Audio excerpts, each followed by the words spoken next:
প্রিয়, আজ অনেক দিন পর আবার তোমাকে লিখছি। লেখার কোনো কারণ নেই, শুধু মনের ভেতর জমে থাকা কিছু কথা আর বলা হয়নি বলেই লিখছি। জানো, সময়ের সাথে অনেক কিছু বদলায়।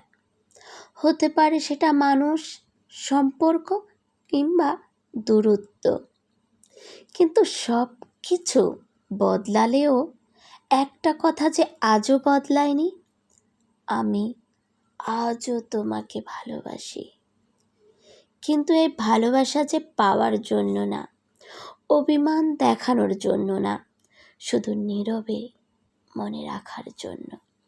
ঠিক যেইভাবে কেউ কাউকে না চাইতেও মনের ভেতর বাঁচিয়ে রাখে, তুমি সুখে থাকলেই হলো, আমার কিছু পাওয়ার নেই।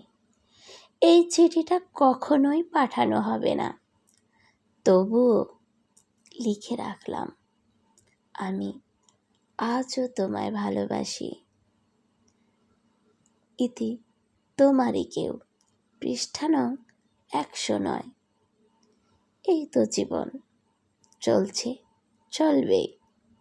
কারো জন্যই জীবন থেমে থাকে না, তবে মনের ভেতর ভালোবাসাটা আজীবন থেকে যায়, হোক না কাছের নতুবা দূরত্বের।